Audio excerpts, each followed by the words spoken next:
চলো ফাইনালি সেই সময়টা এসেই গেল যখন আমি আকাশে পাখির মতো উঠতে পারবো। ইয়েস, আর তোমার ওরা আমি আমার ক্যামেরায় ক্যাপচার করব।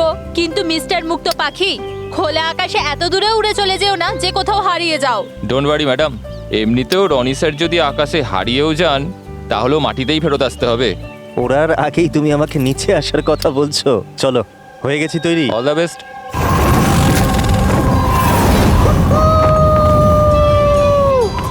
Yes, this is so much fun! Oh my god! Yes, come on, keep going, keep going. Arya, I love you! Roni, I love you too. Wow, মনে হচ্ছে ওনার ভালোই এক্সপিরিয়েন্স আছে। অফ কোর্স, আমেরিকাতে ও অনেক অ্যাডভেঞ্চার স্পোর্টস ট্রাই করেছে, bungee jumping, paragliding, আরো অনেক। ইন্ডিয়াতে কোনো কিছু ট্রাই করেনি, আর যখন ইন্ডিয়াতে এসেছে এই সারাদিনের জন্য, তো কেন কিছু ট্রাই করবে না?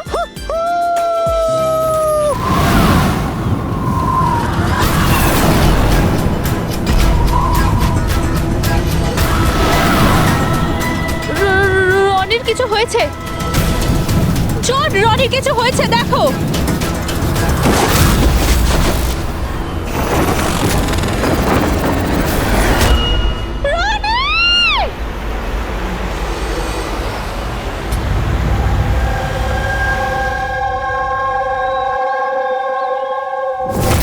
আমি আর রনি এখানে ছুটি কাটাতে এসেছিলাম। আমি কি করে জানবো এটাই রনির জীবনের শেষ দিন হবে? দেখো, আমরা জানি এই সময়টা খুব কঠিন, কিন্তু প্লিজ ভেঙে পড়ো না। আমি এবার নিউ ইয়র্কে গিয়ে ওর বাবাকে কি জবাব দেবো? আমরা একসাথে এসেছিলাম, কিন্তু ফিরে যাব একা। আপনি কাউকে সন্দেহ করেন কে মারতে পারে রনিকে? স্যার, রনিকে কেউ কেন মারবে? আমরা তো এখানে কাউকে চিনিও না। এমনটা নয় তো যে ওর কোনো শত্রু আমেরিকা থেকে ফলো করতে করতে এখানে এসেছিল? না স্যার, রনির কোনো শত্রু এখানে ছিল না। He was such a lively person, সবাই ওকে পছন্দ করতো। তাহলে তুমি বলতে চাইছো এখানে ইন্ডিয়াতে ওর কোনো আত্মীয় স্বজন, বন্ধু বা অন্যান্য কেউ নেই এখানে? এই দেশটা আমাদের জন্য অচেনা স্যার, সবকিছু এই প্যারাগ্লাইডিং এর লোকেরা করেছে। Please arrest them. আপনি আমাকে কেন দোষ দিচ্ছেন? এটা আমাদের রুজি রুটির ব্যাপার, আমি কেন মারতে যাব ওনাকে? তাহলে কে মেরেছে রনিকে? স্যার, এটা তো আমিও বুঝতে পারছি না। 3000 ফুট উচ্চতায় গুলি কি করে চললো? কেই বা চালালো? তাহলে রনি 3000 ফুট উঁচুতে উড়ছিল? হ্যাঁ স্যার, আমি নিজে গিয়ার চেক করেছিলাম আর কোনো প্রবলেম ছিল না তার মধ্যে। আর ওর আশেপাশে কাউকে উঠতে দেখেছো? আশেপাশে না স্যার, কেউই ছিল না। আকাশ একদম পরিষ্কার ছিল, চারপাশটাও পরিষ্কার ছিল, আর উনি ওনার রাইড এনজয় করছিলেন। কিন্তু হঠাৎ বুঝতে পারলাম না কি হলো, একদম দড়াম করে নিচে এসে পড়লেন। এই যে ক্ষতটা দেখছো, আমার মনে হচ্ছে অনেক দূর থেকে গুলি চালানো হয়েছিল, হয়তো কোনো রাইফেল দিয়ে। হ্যাঁ, রাইফেলই হবে, কারণ যে হাইটে এই উড়ানটা উড়ছিল ওখান থেকে তো কোনো শার্প শুটারই গুলি চালাতে পারে, কোনো রাইফেল দিয়ে।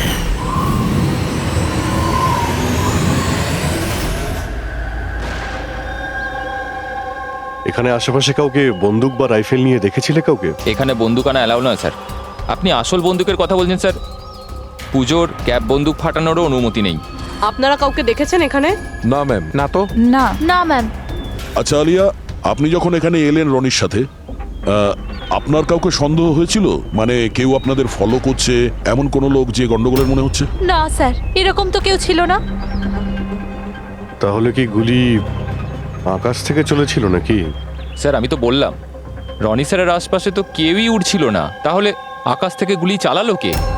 হ্যাঁ স্যার, আকাশে কেউ ছিল না। আপনি চাইলে এই ফুটেজগুলো চেক করতে পারেন, এখানে কেউ নেই ওর সাথে।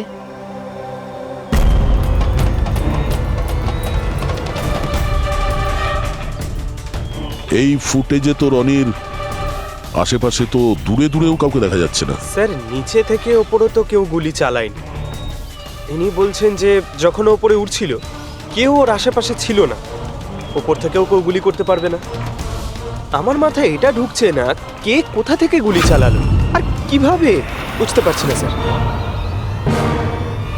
অদ্ভুত ব্যাপার তো, ওর কোনো শত্রু নেই, তাহলে ওকে খুন করার জন্য এরকম প্ল্যানিং কে করতে পারে? কেসটা খুব জটিল মনে হচ্ছে। কোনো বাঁকা লোককেই এখানে পাঠিয়ে দিই, বাঁকা প্রমাণ, হয়তো সে কিছু পেতে পারে।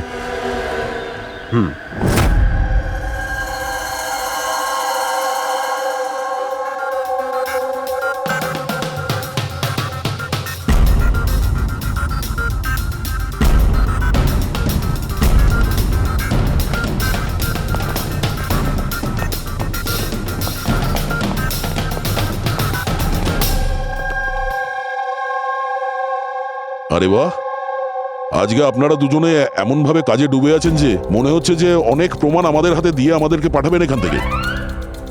অনেকগুলো প্রমাণ, হ্যাঁ, আর যদি একটাও না পাওয়া যেত? সোজা করে বলো না, কোনো প্রমাণ পাওনি, খুঁজে দেখোনি? ডক্টর সালুকে ওই গুলির ব্যাপারে কিছু জানতে পারেননি? আপাতত এইটুকু জানতে পেরেছি ভাই, ওপর থেকে কোনো ইউএফও গুলি চালিয়েছে। শালুকে তুমি না কোনোদিনই সোজাসুজি করে কথা বললে না। আরে এটা কি, এটা বোঝাও, আমাকে বোঝানোর জন্য এরকম করেছো? হ্যাঁ, বলো। এ দেখো বস, রনি মাটি থেকে 3000 ফুট উঁচুতে উঠছিল, আর ওর গুলিটা লেগেছে তার ওপর থেকে প্রায় 1000 ফুট উঁচু থেকে, আর এই গুলিটা 60 ডিগ্রি অ্যাঙ্গেলে এসে গায়ে লেগেছে। আমার তো ভেবেই কেমন যেন মাথাটা ঘুরছে। আকাশের উপর থেকে কে গুলি চালাতে পারে ওর উপর? এটা কিভাবে সম্ভব? এখনো হয়নি, আরো বাকি আছে বস। এই গুলিটা প্রায় 3 কিলোমিটার দূর থেকে ছোড়া হয়েছে। ভারী অবাক কাণ্ড, তাই না দয়া? 3 কিলোমিটার দূর থেকে গুলি চালানো হয়েছে।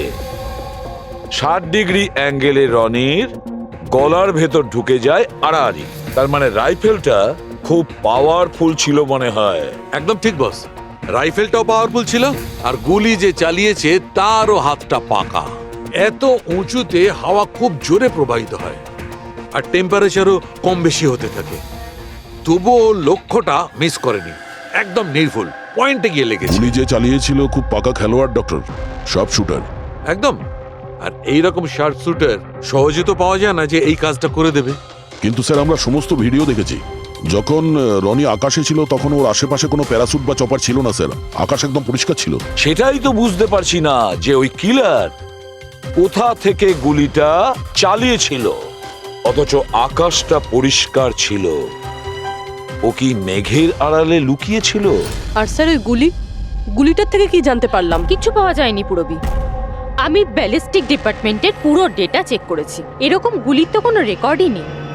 স্যার, এই গুলিটা নিশ্চয়ই কাস্টমে বানানো হয়েছে। হ্যাঁ, নিজের মতন গুলিটা বানিয়েছিল। এমন গুলি যেটা 3 কিলোমিটার দূর থেকে চালানো যায় আর সোজা গিয়ে টার্গেটে হিট করে।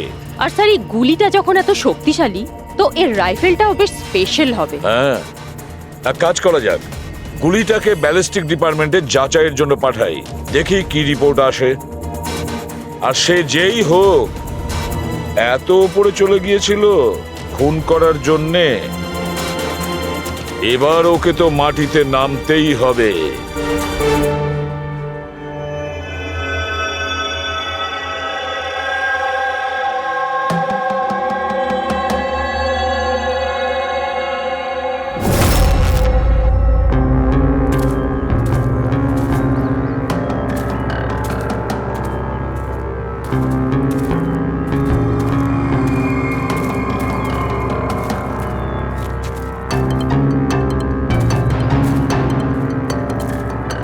ব্রাদার, উই ক্যান ডু ইট। আরে ইয়ার গুরু, আর চলতে পারবো না, খুব হাঁপিয়ে গেছি আমি। ব্যাস নবীন, আর বেশি দূর নয়, 3000 ফিট চড়ে ফেলেছি, পাশেই আছে। We can do it, come on.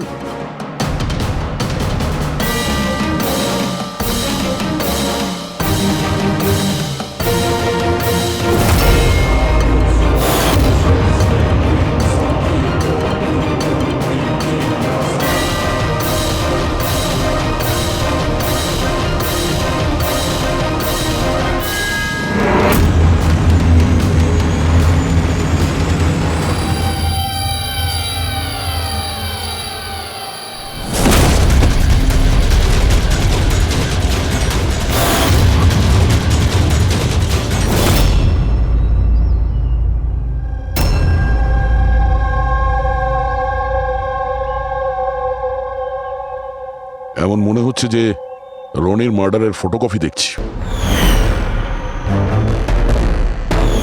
3000 fit উপরে ঠিক ওরকমই গুলি মেরেছে মাথার পেছনে। একেও একইভাবে গুলি চালিয়েছে। আচ্ছা, তোমরা যখন ট্রেকিং করছিলেন, এই হিতেনের পিছনে কেউ কি ছিল? না স্যার, হিতেনই সবার পিছনে ছিল স্যার। স্যার এই দেখুন ফুটেজ। স্যার, স্যার এটা ওই জায়গায় যেখানে এই সব কিছু হয়েছে। অদ্ভুত তো, পিছনে তো খোলা আকাশ রয়েছে, এমন কোনো জায়গা নেই যেখান থেকে গুলি করা যায়। তাহলে ওর গুলি লাগলো কি করে? দুটো কেসেই ধরা যাচ্ছে না যে গুলি কোথা থেকে চলেছে। স্যার একদম ঠিক বলছেন। আকাশ থেকে কোনো কাক বা পায়রা কি করে গুলি চালায়? এই গুলিটা চালালো কে? আর এই দুটো গুলি 24 ঘন্টার মধ্যেই চলেছে। আমার মনে হয় এই দুটো কেসের মধ্যে কোনো না কোনো কানেকশন আছে। আচ্ছা, এই হিতেন কি কাজ করতো? স্যার ও কলেজ স্টুডেন্ট ছিল স্যার, মুম্বাই গ্র্যাজুয়েশন করতে এসেছিল স্যার। ট্রেকিংয়ের অনেক শখ ছিল ওর। অভিজিৎ, বুঝতে পারছি না যে কেউ একজন কলেজ স্টুডেন্টকে মারার জন্য এত প্ল্যান করবে কেন। সেটাই তো, প্রথমে রনি আর এখনই হিতেন। তবে আকাশ থেকে তৃতীয় গুলিতে অন্য কেউ মারা যাওয়ার আগে এই খুনিকে ধরতেই হবে খুব তাড়াতাড়ি। গত 24 ঘন্টায় দুটো খুন হয়েছে, দুটোই যুবক, আর দুজনকে মারার পদ্ধতিও অদ্ভুত। অদৃশ্য খুনি। স্যার দুজনেরই মৃত্যু হয়েছে অ্যাডভেঞ্চার স্পোর্টস করতে গিয়ে। মাটি থেকে 1000 ফুট ওপরে মেরেছে স্যার। কিন্তু স্যার ভাবার বিষয় এটাই যে খুনি এই অ্যাডভেঞ্চার স্পোর্টের সময়টাই কেন বাঁচলো এদেরকে মারার জন্য? ও তো ওদের যে কোনো সময় মারতে পারতো। এত লম্বা প্ল্যান দুটো বাচ্চাকে মারার জন্য? শুধু প্ল্যানিংটাই বড় ছিল না দা, গানটাও বড় ছিল। এই যে এইরকম। এটা কি রাইফেল স্যার? এটা হলো PX-65 রাশিয়ান গান। এটা লং রেঞ্জ। এইরকম বন্দুক দিয়ে মারা হয়েছে। ডক্টর সালুকে, এই বন্দুকটা দিয়ে 3 কিলোমিটার দূরে টার্গেটে কি হিট করা যায়? হ্যাঁ ফ্রেডি, শুটিং রেঞ্জে আমি এটা ট্রাই করে দেখেছি। এর রেঞ্জ 3 কিলোমিটারের বেশি আছে। এরকম বন্দুক তো হয় মিলিটারিদের কাছে থাকবে, আর না হলে উগ্রপন্থীদের কাছে। ঠিক বলেছো বস। আর সেই জন্য আমার মনে হয় এটা শুধুমাত্র মার্ডারের ব্যাপার নয়, বড় ধরনের অপরাধ হতে চলেছে, লার্জ স্কেলে। দয়া, স্যার, একটা কাজ করো, দিল্লিতে যাও আর ইন্টেলিজেন্স ব্যুরো থেকে খোঁজ নাও যে এরকম বন্দুক কাদের হাতে থাকতে পারে আর সেটা কিভাবে।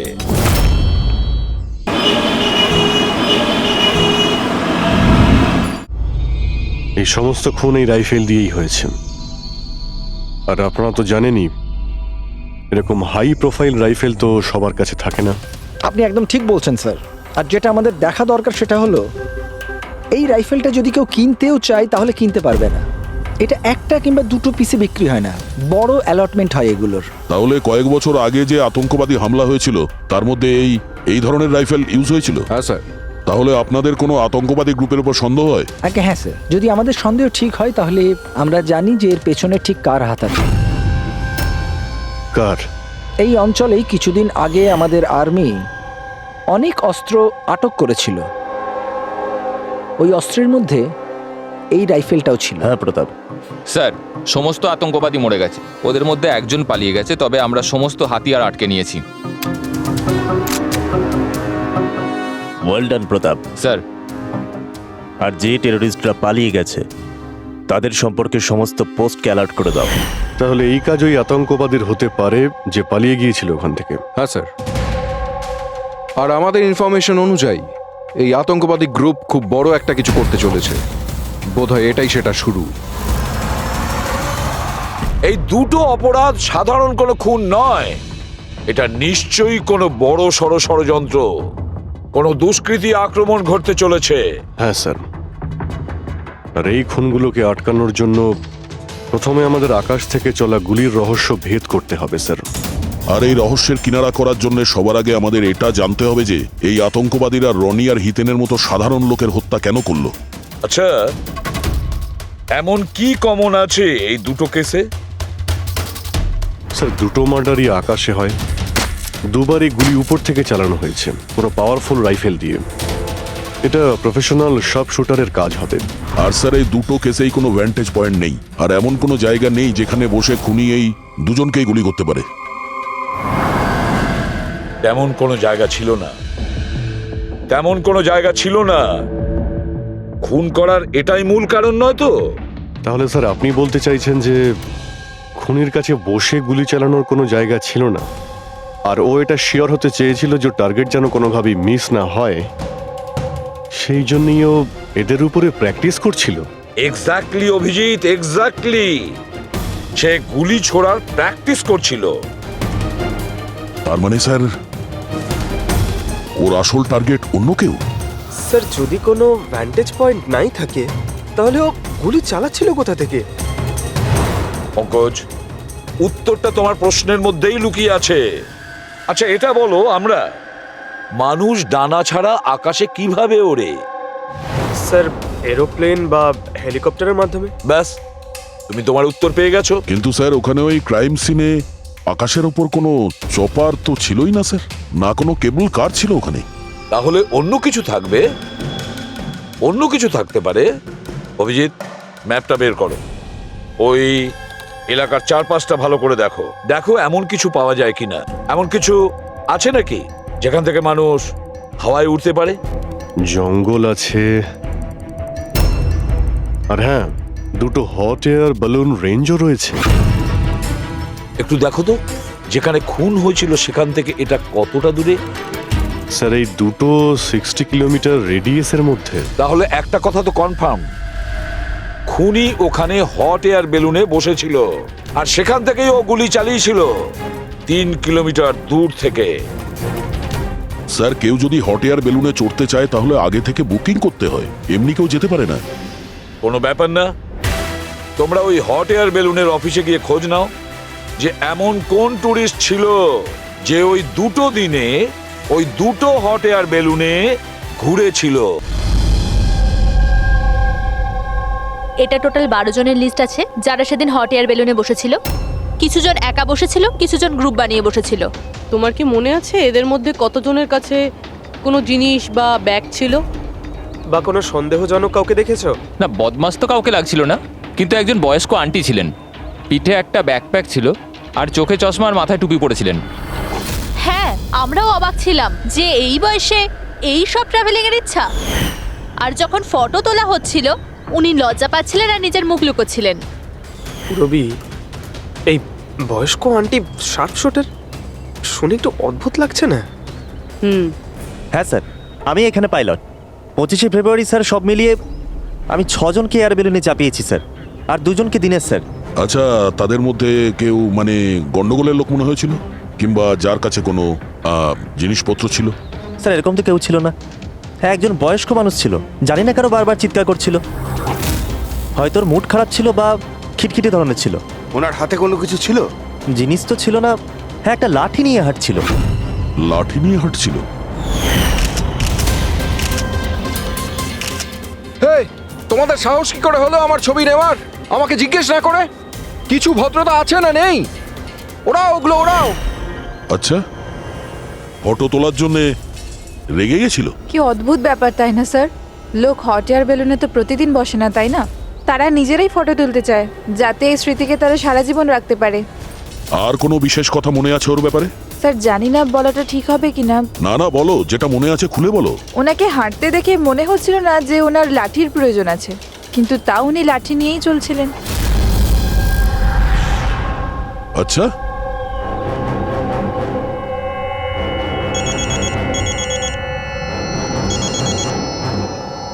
হ্যাঁ স্যার।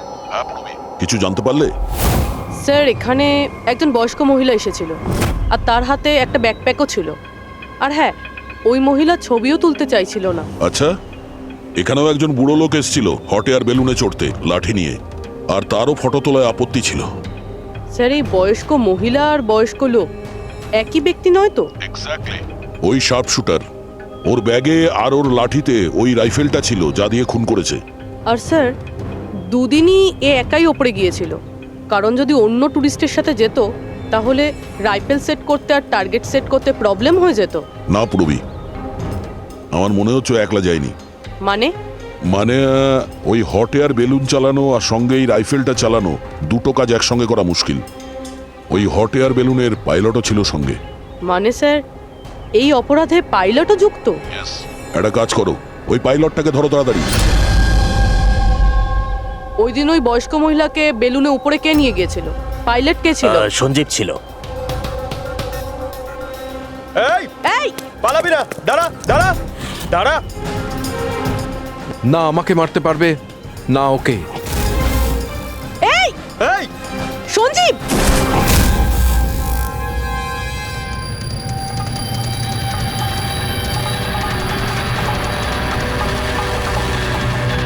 আরে তো প্রাণ দেওয়ার জন্য একদম তৈরি ছিল। এটা কোনো ছোটখাটো মার্ডার নয় পঙ্কজ, অনেক বড় মিশন। যদি তাড়াতাড়ি আটকানো না যায় তাহলে বড় সড় বিপদ হবে। আচ্ছা গীতা, 24শে ফেব্রুয়ারি যে লোকটা গ্রুপে যেতে চাইছিল না, একলা যেতে চাইছিল, ওর পাইলট কে ছিল? কে নিয়ে গেছিল? সোলো ট্রাভেলারকে তো দিনেশ নিয়ে গিয়েছিল। অদ্ভুত ব্যাপার দিনেশ, এতক্ষণ ধরে চুপ করে আছো, কিছু বলছো না কেন? তোমরা আমাকে ধরতেই পারবে না। এই,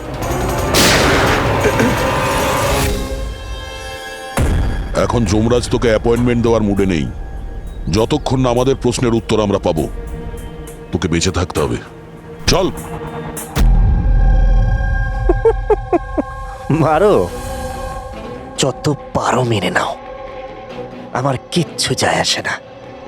আর তাছাড়া তোমাদের এই আইনের কমজোরি থাপ্পড়ে এত শক্তি নেই যে আমার অপরাধের মজবুত হাড়কে গলাতে পারবে, বুঝলে? তোমার ওপর যদি টর্চার করতেই হতো তাহলে ওর জন্য তো 2 মিনিটের কাজ আমাদের কাছে।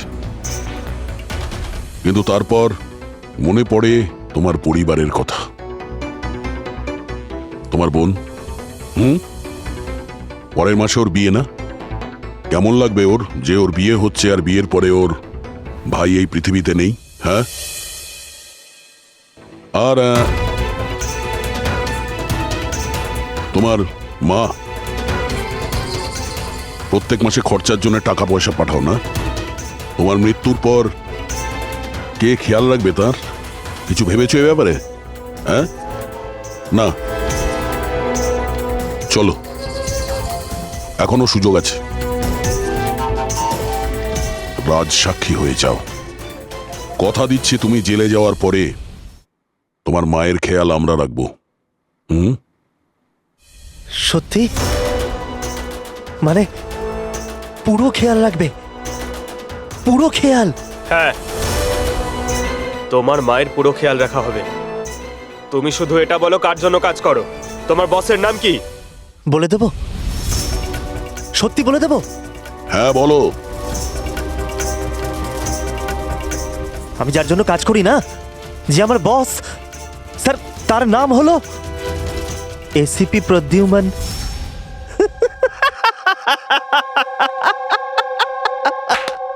এসিপি প্রদ্যুম্ন, যাও ধরে নাও আর গ্রেফতার করে নাও তাকে। বলেছিলাম না আমি কিচ্ছু বলবো না, যা করার আছে করে নাও। সিআইডি কোথাকার। সিআইডি। বস বস।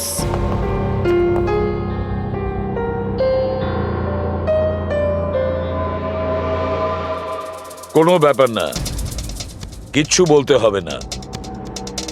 এখন না তোমাকে কিছু জিজ্ঞাসা করব, কিছু বলার জন্য তোমাকে আমরা জোর জবরদস্তিও করব না, কিচ্ছু করব না। শুধু একটাই কাজ করব, আমরা তোমাকে ঘুমোতে দেব না। শুতে দেবেন না?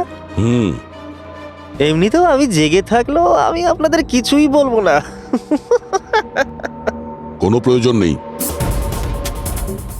কিচ্ছু বলো না, কিন্তু আমরা শুতে দেব না তোমাকে। ওকে ভাই দয়া, আমি এটা শুনেছিলাম যে মানুষ কোনো কিছু না খেয়ে অনেক দিন সার্ভাইভ করতে পারে, কিন্তু না ঘুমিয়ে কত কষ্ট হবে এই বেচারার। তোর বাঁচাটা খুবই মুশকিল, আমি এসব দেখতে পারবো না।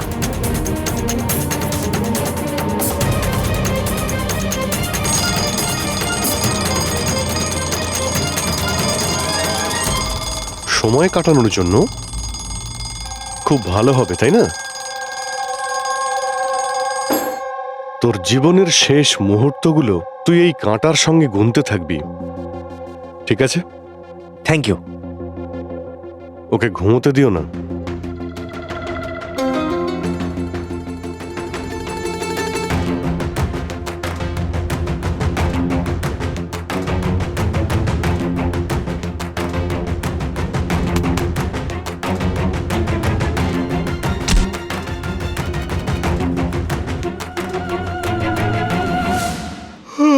ফ্রেডি স্যার, আরে কোথায় আছেন আপনি?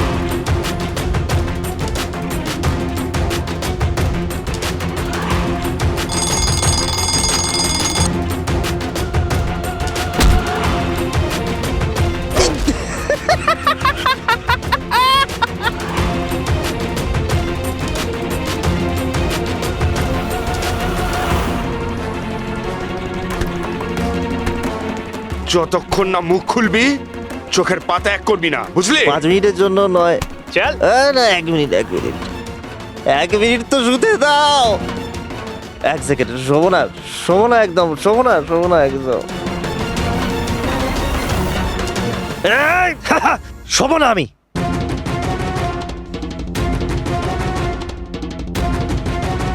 এবারও ভেঙে পড়বে।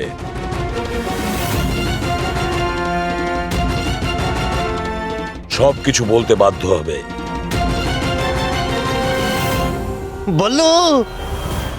বললো তুই শুবি না, ওঠ।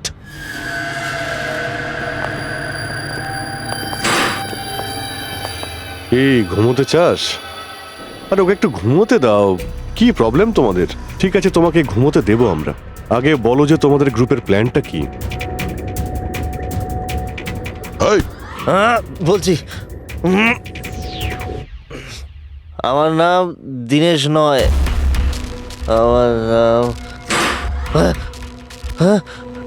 আমার নাম বল্লু। দীনেশ নয় আমার নাম। আর আমাকে স্পেশালি এই মিশনের জন্য তৈরি করা হয়েছিল। আর যে 2টো মার্ডার হয়েছিল না, ওটা প্র্যাকটিস ছিল। আমাদের আসল মিশন হলো ওকে মারা। আর ওই যে ওকে কি যেন নাম, স্টিভ মার্টিন। ওই শান্তির দূত যে সম্প্রতি ভারতবর্ষে এসেছে দেশে শান্তির বার্তা নিয়ে, যাতে সমগ্র বিশ্ব এই বার্তাকে সমর্থন করে, যাতে উগ্রপন্থীরা শেষ হয়। এসিবি, আমরা চাই না যে আতঙ্কবাদ কখনো শেষ হোক। আর স্টিভ মার্টিন তো মরবেই, তোমরা কিচ্ছু করতে পারবে না। আর আর যদি তোমরা বাঁচিয়েও নাও না, আমরা স্টিভ মার্টিনকে খতম করে দেবো একেবারে। আমাদের যে শার্প শুটার আছে না, একদম পাক্কা নিশানা তার। কোথায় মারবে ওকে আর কখন? বল। ও যখন কনফারেন্সে ভাষণ দেবে না, ওটাই সব থেকে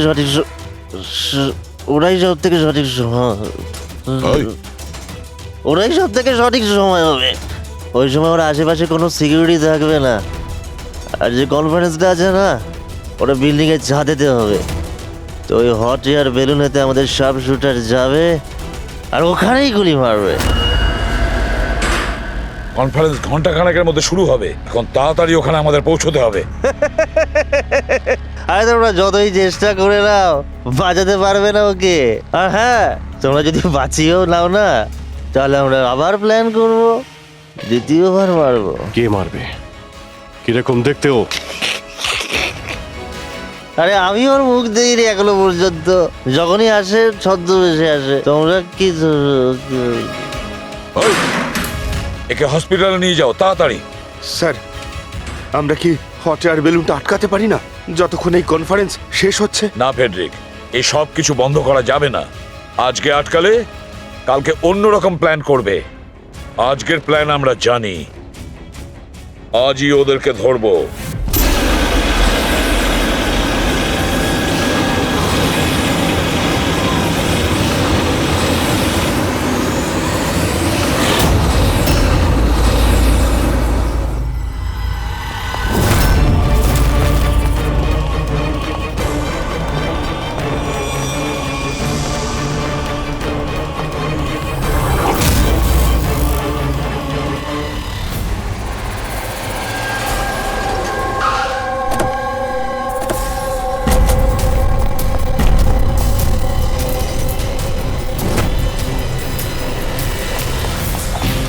সিআইটি।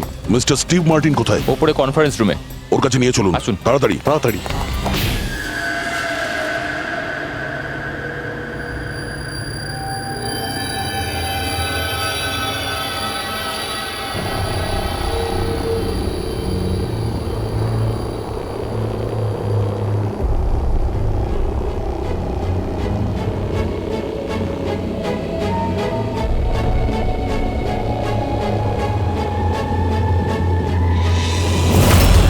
স্যার এখানে 4টে বেলুন আছে, দুটো ওপরে আছে আর দুটো রেডি হচ্ছে। আমার সামনে যে বেলুনটা আছে স্যার,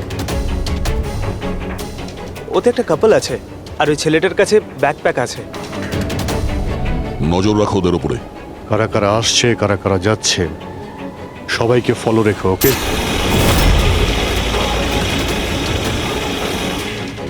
স্যার ওদের বেলুন টেক অফ করেছে। হ্যাঁ,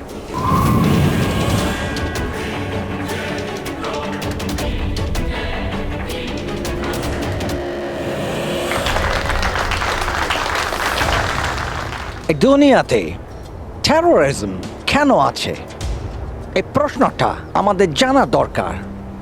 আর এই টেরোরিজম তখনই বন্ধ হবে যখন সব দেশ একসাথে ভাই ভাই হয়ে থাকবে। টেরোরিজমকে আমাদেরকে গোড়া থেকে উপরে ফেলতে হবে।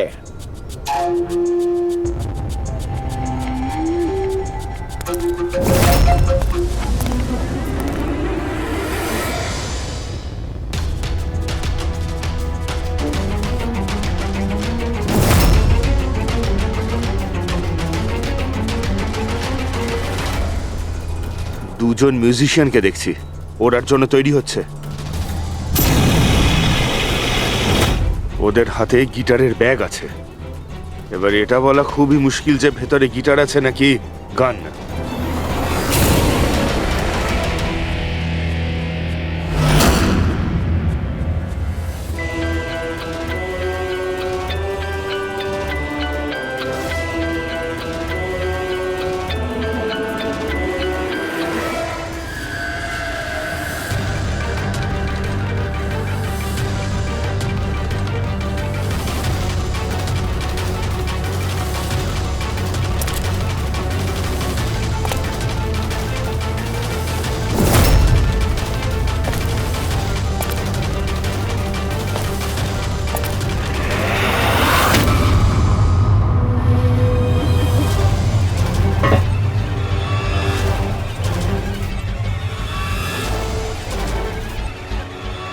স্যার আরও একটা লোক এসছে, ওর কাছে একটা ব্যাকপ্যাক আর একটা ক্রাচ রয়েছে।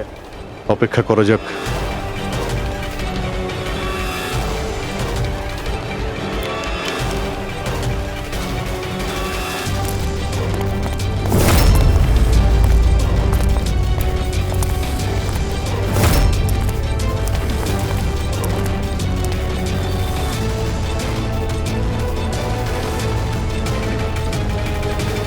স্যার ক্যামেরা ক্রু এসেছে, ওদের কাছে আবার দুটো ব্যাগ।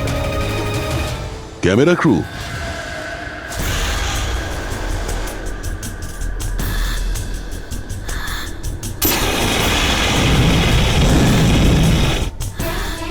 ওদের দিক থেকে নজর সরিও না, নজর রাখো ওদের উপরে।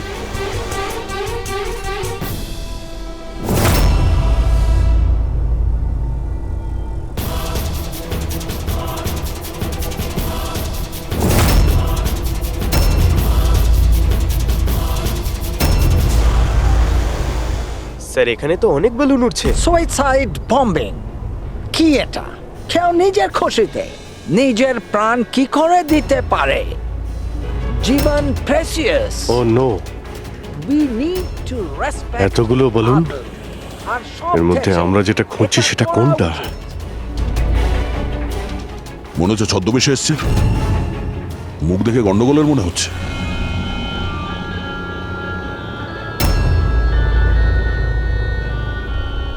দয়া, ওই দুটোর উপর নজর রাখো। আমরা যেন সব সময় একটা কথা মনে রাখি, ওয়ার্ল্ড ওয়ার 1 আর ওয়ার্ল্ড ওয়ার 2।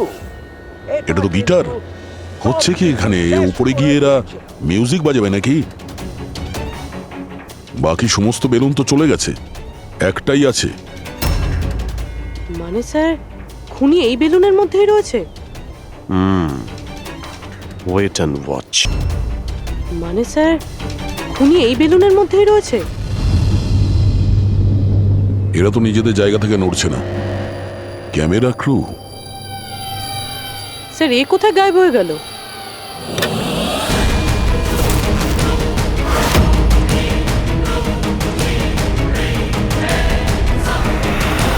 স্যার, এর কাছে তো রাইফেল রয়েছে, যেমনটা সালুমকে স্যার বলেছিল। Abhijit,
mister Steve, your life in danger. আপনার জীবনের সংশয় আছে। তাহলে কি করবে? We have a plan. Thank you CID. যদি আজকে আপনারা ঠিক সময় না আসতেন, আমি বেঁচে থাকতাম না। দেখুন, বিপদ কিন্তু এখনো কাটেনি, ঠিক আছে? এখনো খুনিকে ধরতে পারেনি, সেই জন্য be safe, be careful. Okay Freddy, Pankaj, ওই বেলুনে নজর রাখো, চোখের বাইরে যেন না যায়। হ্যাঁ স্যার, আমরা বেলুনটাকে ট্র্যাক করছি।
হ্যাঁ পুরবি,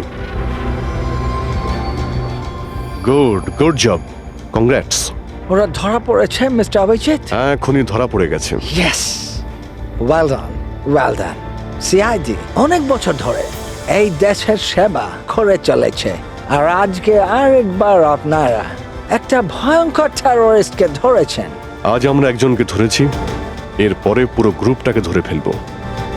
mister Steve, we are very proud of you. এই সমাজে আপনার মতো মানুষদেরই দরকার, যারা আপনার মতো সাহসী আর সৎ।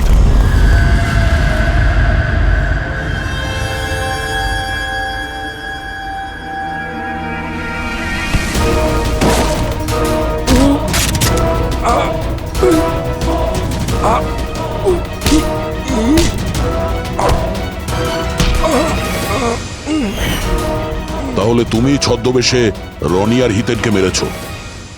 তোমার মতো একজন সব সুপার জেলের ভাত খেয়েও ফাঁসির অর্ডার আসার আগে পর্যন্ত।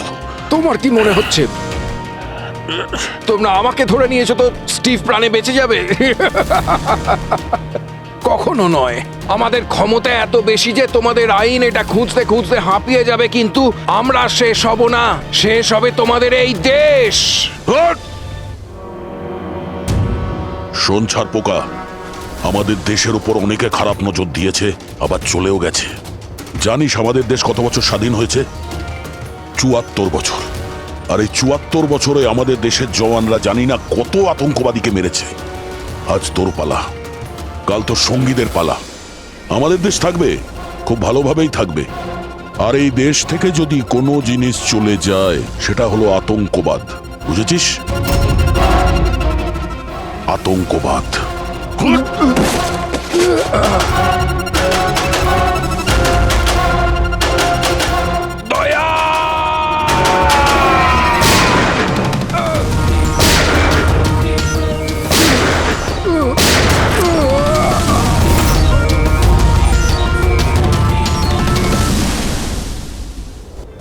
আতঙ্কবাদী পিঠেই গুলি মারবি, আমরা এখানে গুলি খাই, এখানে।